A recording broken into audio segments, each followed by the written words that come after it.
Dana Coy, Trey Dillon, Ethan Grunwald, Dakota Comite, Brooklyn Larson, Isaac Longoria, Tyler Page, Elena Price, Mackenzie Soley, and Kaylee Comfort. Thank you. Welcome to Valley News Now. I'm Adam Shalafu, and today I am joined by Jeff Drake, the superintendent of the Fergus Falls School District. Jeff, thank you for joining us. How are you doing today? I'm doing great. Thank you. So talking about some of the ongoing situation here in the district and the referendum for the Fergus Falls district failed last night. So just to bring a few of the viewers here up to speed. So the district had proposed a roughly $55 million plan to build a new grades 3 through 5 elementary school to replace 2 facilities. And that were built way back in 1939, 85 years ago. And so in a Facebook post, the school district says 1,341 people voted in favor, 2,662 voted against. That translates to only about 37% approval. Those results were still unofficial as of last night at 10:49 p.m. In the post, Superintendent Drake here is quoted saying that we understand and respect the decision made by the community regarding the school bond measure. Although the proposal was not approved this time, we will continue to work diligently to ensure that our students have receive a high-quality education in a safe, nurturing environment. So that brings us up to speed here with Mr. Drake. And Jeff, once again, thank you for joining us. And I just got a few questions here for you. First and foremost, can you break down what all was entailed within the referendum? Yes, so it was a 3rd through 5th grade elementary school, approximately 102,000 square feet. The price was $54.82 million over 22 years. The estimated tax impact on the average residential home in the Fergus Falls Public School District, which would have a valuation of about $250,000, would have been $100 per year or $8 per month.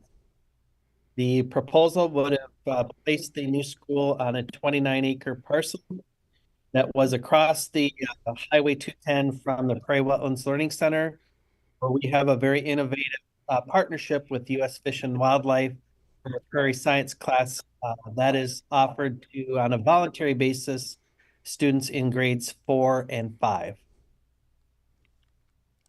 And I remember when I was a kid, first learning in a school that was probably built in the late 60s, early 70s. Even then, some challenges working in that older building, and this one going way back to 1939. What kind of challenges does that provide for the educators and the young students involved in that building? Yeah, thank you, Adam. Pretty significant.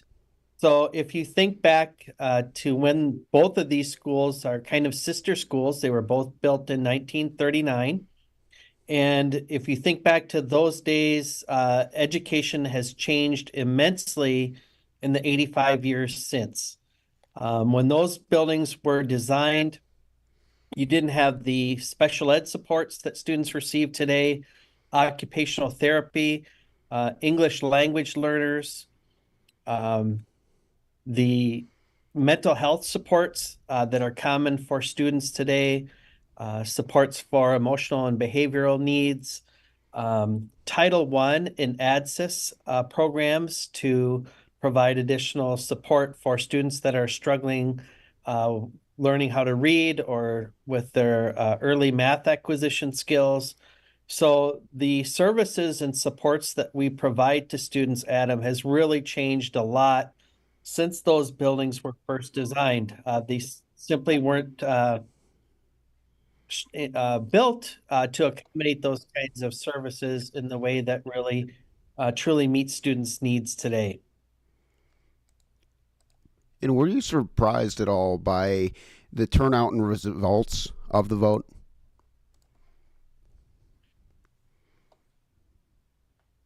It was a strong voter turnout. We thought that we had done a good job of providing information to the community, but with 3,500 people showing up to the election, that was certainly a strong voter turnout for a May bond issue. And so that leads to the question simply, what is next? And will you guys continue to push for this? And it seems like eventually, there's not going to be another 85 years going down, I presume. Yeah, what's next is a great question.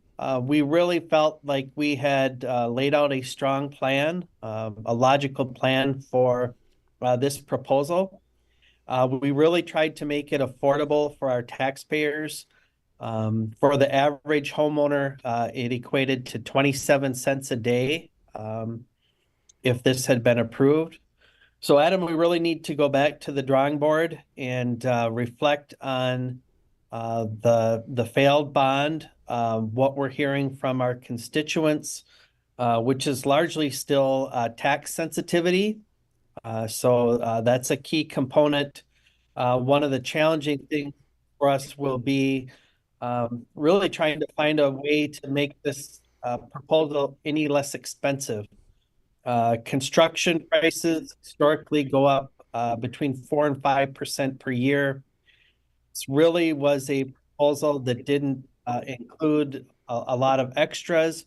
We had a little bit of extra room on the square footage, but nothing out of line or out of reason. And so we do have some challenges before us moving forward to consider. And as you look at the situation at large, what do you think are the most important aspects and the most important information that people watching the stream or catching it later on tonight, what's the most important things they need to know? Well, one of the things I think is just maybe a philosophy.